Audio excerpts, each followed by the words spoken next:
here I am. I see. Oh, I feel like, what's going on with my hair? Talking to myself. Don't mind me.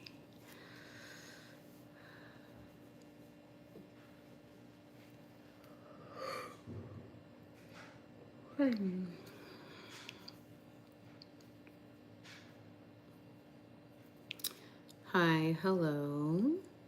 Dang it. I forgot to look up the name of it. Ay. Okay, there is this language learning app that I like a lot. Now, so far, I've been playing it for 2 days. I don't know when I got this. Anywho, they incorporated like all the things to hit my brain. But it's a language learning app that they combined with an RPG game, a role-playing game. And so like in order to like, and they hit both things. So like you, I'm bringing it up because, pardon me, they have a ton of languages on there. And I'm using it. Let me finish my thought. My concern with it, I'll tell you why I'm using it. And then what I was going with is that it looks as though it's just vocabulary. Like I haven't learned anything with grammar or anything like that. But I like it because it keeps the vocabulary in my brain. So like, I mean, I was just watching something this morning and like, it's helping like to keep the words in my brain. But so they have all kinds of languages on there. So if you're wanting to learn English, if you're wanting to learn Spanish, Korean, I think I saw Japanese, like they have a bunch on there. And so they have where like, I think it's called Lingo Legend. The art's so cute too. Anyway, they have like the farm side and like the adventure side. And this is not why I came. Give me a second though, because I want to tell you guys about this. I forgot what day. Why does my hair look weird here? Okay. Yes. So the farm side, you like, they're called NAALA, Nala. Anyways, there's different animals and you have to care for them. And in order to care for them, you answer vocabulary questions.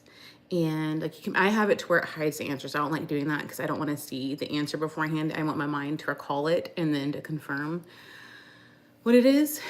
And we're like anyway, this is not why I came. I'm not even advertising for this game. Apparently I am, but it's amazing. It's amazing. I love it. It hits all of my things. Then so like to feed it, to keep up the animal's energy, stuff like that, right? Answer vocabulary, that's how you do it.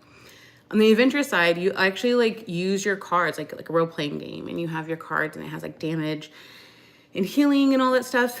And you have to answer vocabulary. So like you pick the card you want to do, how much damage you want to do, or if you need to do a healing or whatever, or if you want to do a defense, a blocking, but you have to answer it or else you don't get that benefit of that card. Like you have to answer the vocabulary. I think it's amazing. I'm hooked. Not why I came. But I wanted to share that because if your brain might work like mine, it's different than anything I've had. Like like I said, it's hitting my happy buttons in my brain. Why I came. Also, listen, I know it's an animal. I gotta see what's going on with him. My tortoise is acting weird. I'm bringing him up because I just had to wake him up from his water again. Now, it's shallow water. It's not deep water. So hypothetically speaking, he should not become, not alive. But I'm worried. I keep finding him asleep in there. Apparently he feels comfortable in there.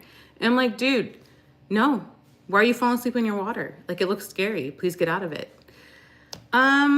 So, say a prayer that my tortoise is all right. Maybe he's just living his best life, but he looks Like I had to wake him up and like he snorted some water out. Again, it was like, here's his head. And it's right here. So, you know, again, he's not submerged in it because that's what else. What else is there?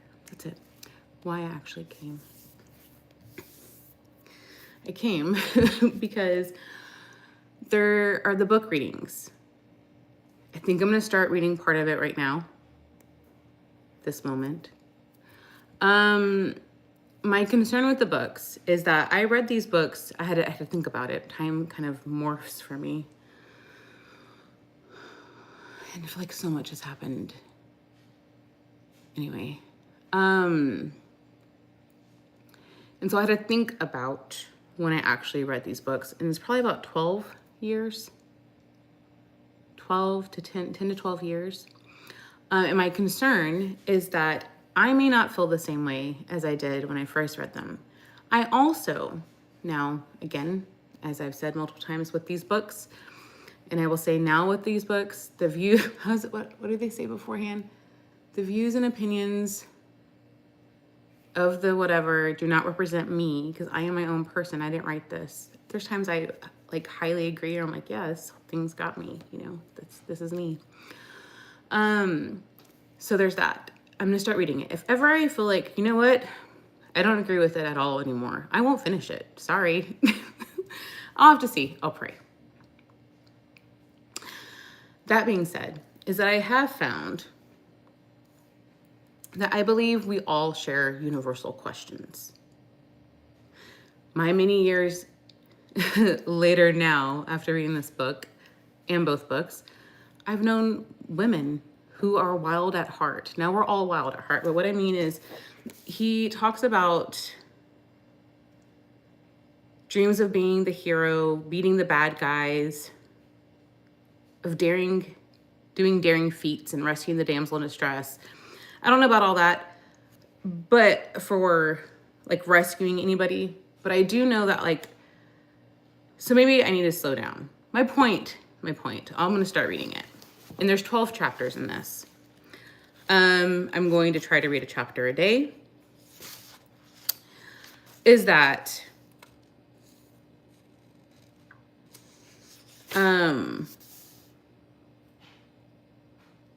if you feel like this, you identify with this, then you identify with it. I don't care about your gender or how you identify.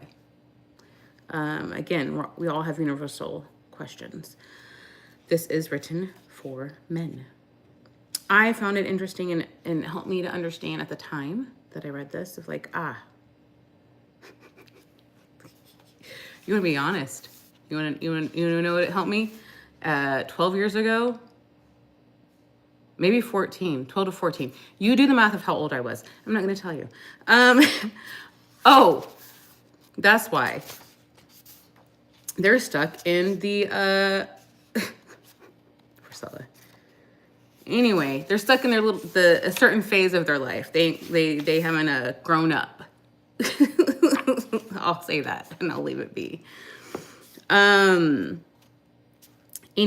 so God, thank you so much for your love and your mercy. I truly believe this is you putting it on my heart.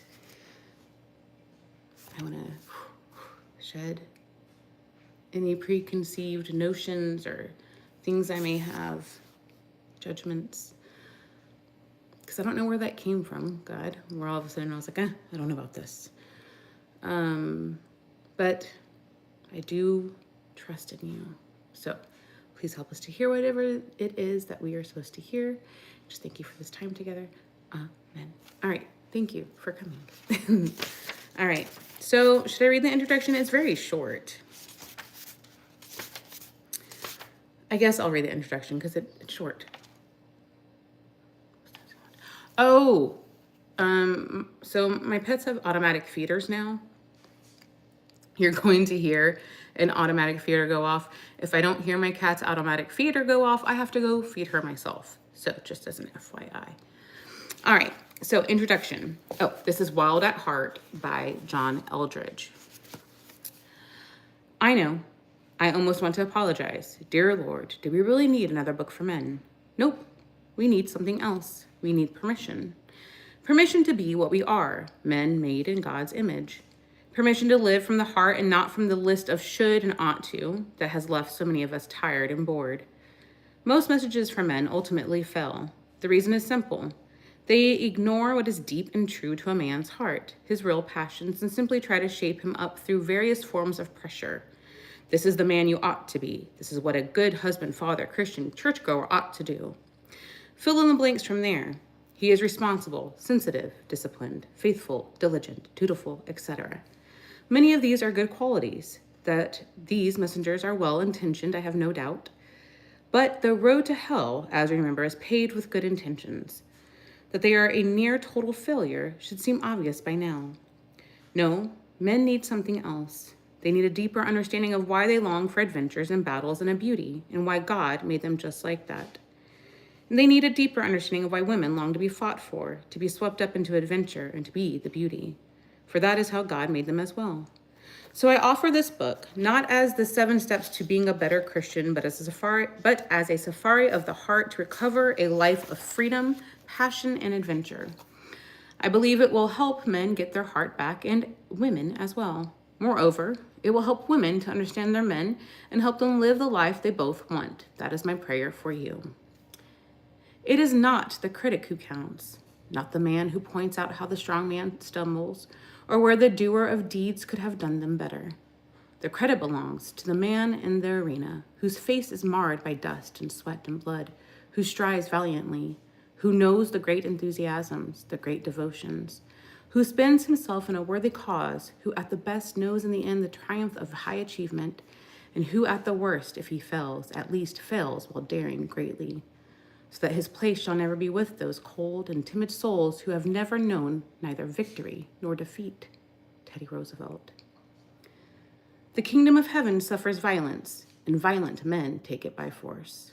Matthew 11:12, NASB. Chapter 1, Wild at Heart. The heart of a man is like a deep water. Proverbs 25, New King James Version. The spiritual life cannot be made suburban. It is always frontier, and we who live in it must It is always frontier, and we who live in it must accept and even rejoice that it remains untamed. Howard Macy.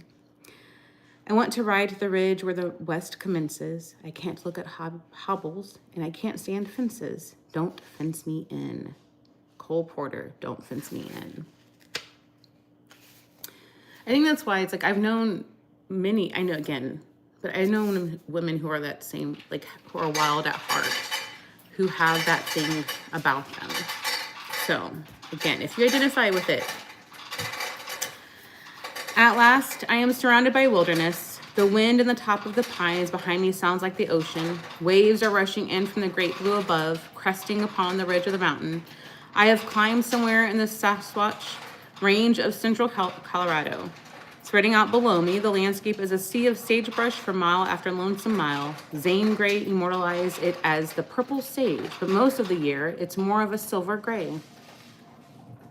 My cat's feet are worked. This is the kind of country you could ride across for days on horseback without seeing another living soul. Today, I am on foot. Though the sun is shining this afternoon, it will not warm above 30 here near the Continental Divide, and the sweat I worked up scaling this face is now making me shiver. It is late October and winter is coming on. In the distance, nearly 100 miles south by southwest, the San Juan Mountains are already covered in snow. The aroma of the pungent sage still clings to my jeans, and it clears my head as I gasp for air, in notably short supply at 10,000 feet. I am forced to rest again, even though I know that each pause broadens the distance between me and my quarry. Still, the advantage has always been his. Though the tracks I found this morning were fresh, only a few hours old, that holds little promise. A bull elk can easily cover miles of rugged country in that amount of time, especially if he is wounded or on the run.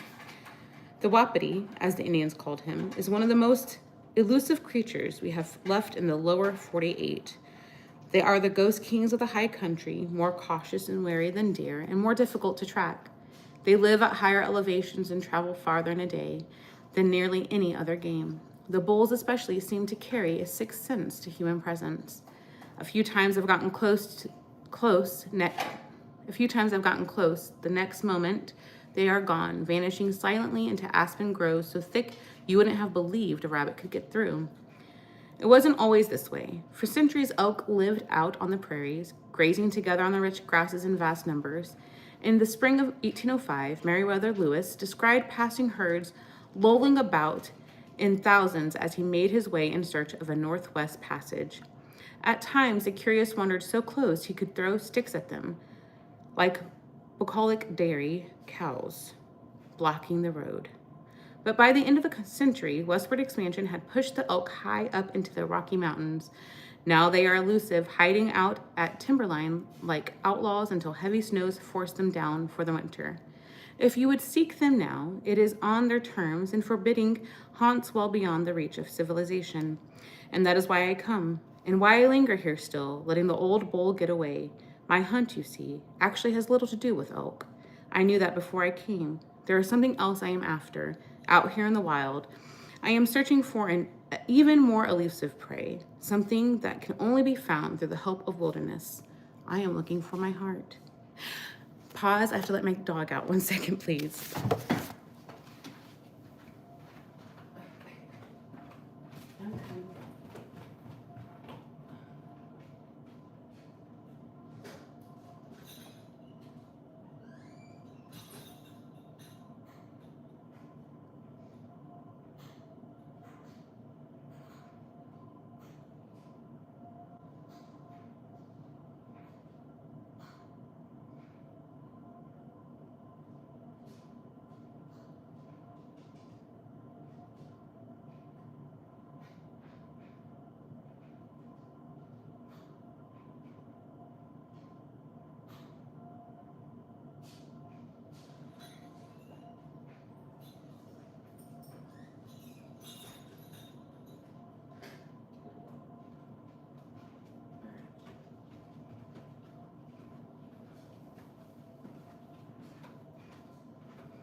Alrighty.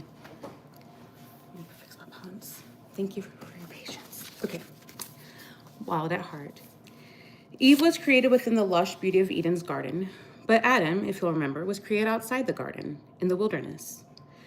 In the record of our beginnings, the second chapter of Genesis makes it clear man was born in the outback, from the untamed part of creation. Only afterward is he brought to Eden. And ever since then, boys have never been at home indoors, and men have had an insatiable longing to explore. We long to return. It's when most men come alive. As John Muir said, when a man comes to the mountains, he comes home. The core of a man's heart is undomesticated, and that is good.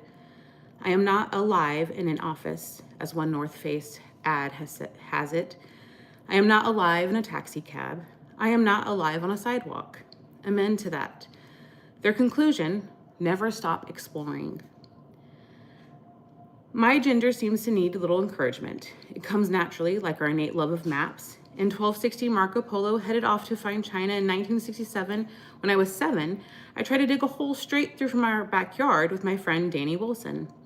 We gave up at about 8 feet, but it made a great fort. Hannibal crosses his famous Alps. And there comes a day in a boy's life when he first crosses the street and enters the company of the great explorers. Scott and Amundsen race for the South Pole, Peary and Cook vie for the North. And when last summer I gave my boys some loose change and permission to ride their bikes down to the store to buy a soda, you'd have thought I'd given them a charter to go find the equator. Magellan sails due west, around the tip of South America, despite warnings that he and his crew will drop off the end of the earth. And Huck Finn heads off down the Mississippi, ignoring similar threats. Powell follows the Colorado into the Grand Canyon, because no one has done it before, and everyone is saying it can't be done. And so my boys and I stood on the bank of the Snake River in the spring of '98, feeling that ancient urge to show off. Snow melt was high that year, unusually high, and the river had overflowed its banks and was surging through the trees on both sides. Out in the middle of the river, which is crystal clear in the late summer, but that day looked like chocolate milk. Logs are floating down, large tangles of branches bigger than a car, and who knows what else. High and muddy and fast, the snake was forbidding. Forbidding. No other rafters could be seen. Did I mention it was raining? But we had a brand new canoe and the paddles were in hand, and sure, I have never floated the snake in a canoe, nor any other river for that matter, but what the heck? We jumped in and headed off into the unknown, like Livingstone plunging into the interior of dark Africa. Adventure, with all its requisite danger and wildness, is a deeply spiritual longing written into the soul of man. The masculine heart needs a place where nothing is prefabricated, modular, non-fat, Ziploc, franchised, online, microwavable, where there are no deadlines, cell phones, or committee meetings, where there is room for the soul, where, finally, the geography around us corresponds to the geography of our heart. Look at the heroes of the biblical text. Moses did not encounter the living God at the mall. He finds him, or is found by him, somewhere out in the deserts of Sinai, a long way from the comforts of Egypt. My brain today, guys, so I apologize if I'm not saying words right. The same is true of Jacob, who has his wrestling match with God, not on the living room sofa, but in a wadi somewhere east of the Jabbok in Mesopotamia.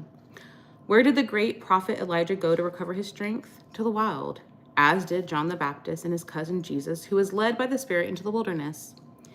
Whatever else those explorers were after, they were also searching for themselves. Deep in a man's heart are some fundamental questions that simply cannot be answered at the kitchen table. Who am I? What am I made of? What am I destined for? It is fear that keeps a man at home where things are neat and orderly and under his control. But the answers to his deepest questions are not to be found on television or in the refrigerator. Out there on the burning desert sands, lost in a trackless waste, Moses received his life's mission and purpose. He is called up into something much bigger than he ever imagined, much more serious than CEO or Prince of Egypt. Under foreign stars, in the dead of night, Jacob received a new name, his real name. No longer is he a shrewd business negotiator, but now he is one who wrestles with God. The wilderness trial of Christ is, at its core, a test of his identity. If you are who you think you are, if a man is ever to find out who he is and what he's here for, he has got to take the journey for himself. He has got to get his heart back. Westward expansion against the soul. The way a man's life unfolds nowadays tends to drive his heart into remote regions of the soul. Endless hours at a computer screen, selling shoes at the mall, meetings, memos, phone calls. The business world, where the majority of American men live and die, requires a man to be efficient and punctual. Corporate policies and procedures are designed with one aim, to harness a man to the plow and make him produce. But the soul refuses to be harnessed. It knows nothing of day timers and deadlines and P&L statements. The soul longs for passion, for freedom, for life. As D.H. Lawrence said, I am not a mechanism. A man needs to feel the rhythms of the earth. He needs to have in hand something real, the tiller of a boat, a set of reins, the roughness of rope, or simply a shovel. Can a man live all his days to keep his fingernails clean and trim? Is that what a boy dreams of? Society at large can't make up its mind about men, having spent the last 30 years redefining masculinity into something more sensitive, safe, manageable, and feminine, and now berates men for not being men. Boys will be boys, they sigh. As though if a man were, here's my thing. And this is my problem that I have with this. And even as I'm reading this, I don't think anybody wants to be harnessed to an office desk.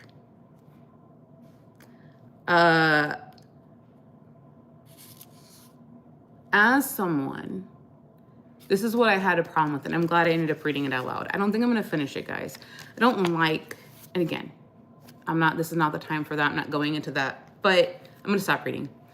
But so he wrote this in 2005. I'd be interested how he feels now. Fast forward. And I've read this, so I'm not like, I've read this before. And if you want to read it, you can read it on your own. I don't like,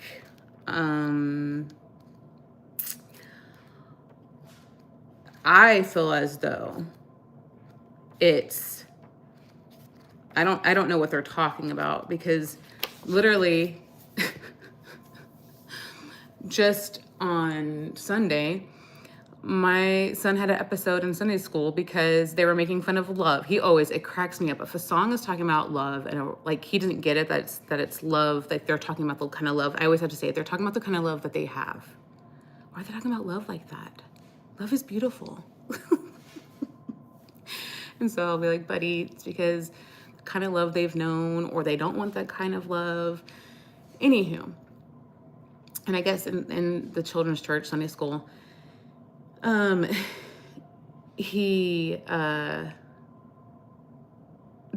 were laughing at it and didn't like they were making fun of it. And my son was like, you cannot do that. Anyways, basically, thankfully the teacher stopped him, but he got so upset he was going to moon somebody. He also likes making people laugh. So I think he may have been upset, but he also likes to be the jokester. Anyway, hold on, please.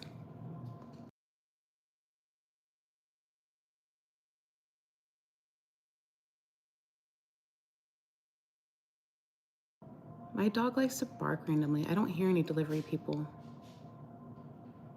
Anyway.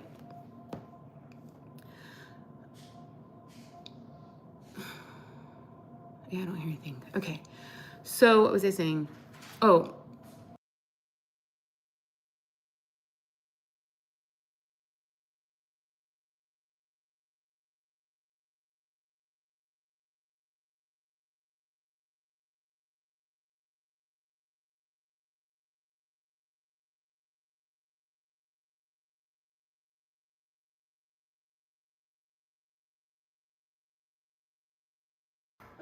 My mom's here. So, what I was saying is that Kate startled me. So I didn't hear you come. Anyway. And so, anyway, him putting it as in like being sensitive. What if people are naturally that way? What if nobody's putting them that way? And I've known, like I said, anyway. So my point is that I have a problem with, I feel as though it's like, no one's taught my son that. That is who he is. He likes love. He believes in love. Like, that is generally who he is. So much so that he was willing to, to make a scene because people were talking bad about love. Anyway, I don't know what I was saying. Oh, so I'm not going to, that's what else I was going to say. And then as someone who, and I guess Mom, you're here, you can help me. Mm-hmm. You can answer what you don't talk too much, but if you don't want to. Oh, but can you hold on. I'm very silent. Okay. I was not a girly girl. You wasn't. I didn't dream of being a princess. Mm-mm. I did not like wearing dresses. Mm-mm. I was sensitive. I almost said emotional, and that's bad, right? Like, that's the way that I think we've, been labeled sensitive. So, highly aware and sensitive to those around me, but I didn't do any of the girly stuff. And I would argue that the captivating, again, I read those about 12 to 14 years ago. It did speak to me because at the time that's what I needed to hear and to know. But I think there's something in everybody that wants to conquer something, that wants to be like, I did this. And I know more often than not, anyway, to finish my statement, is that I know for me that I personally have had to be like, Priscilla, you don't have to be tough. You don't have to take care of everything. You don't have to, it doesn't have to be all on your shoulders. And doesn't that book say, like, that's what they label as, this person's labeling as masculine? When I know many of women who have felt that way. I know many of men who are sensitive naturally and are aware and are taught to stop that. Don't do that. Oh, toughen up, you know, when it would never be told to a little girl. So that's why I don't want to read the books, because I think at the time I needed to read it, like I said, and at the time it helped me to understand why the person in my life was being non-committal, when there's a whole lot of stuff and God saved me from a lot of things. But anyway, yeah, so thank you so much for spending time with me. I really appreciate it. And for listening to me read as much as I did. I don't want to read it because I feel like it's going to box in, and I don't like doing that. I don't like being like, oh, well, if you're a guy, you do this thing. And if you're a girl, you do this thing. Like, there's no blending. If we're going to go there, Eve was taken from Adam's rib. So it says in the Bible, right? So aren't we innately a blending of each other? That's all I'll say on that. And if God can be my mother and my father, anyway. So, I don't like it. I'm not going to read it. I love you. Thank you for coming to say hi to me. Thank you for listening to me for this much. And I'm going to hang up and talk to my mom and look. I think she got... did you get your hair cut? Mm-hmm. You did? Okay, so anyway, I'm going to chit chat with my mom. I love you. Thank you for your time and attention. I don't think I'm going to read the books. I've got to pray about... I know I'm not going to. I'll put them back in my library. But I need to pray about what to do next. So, hold on. There we go.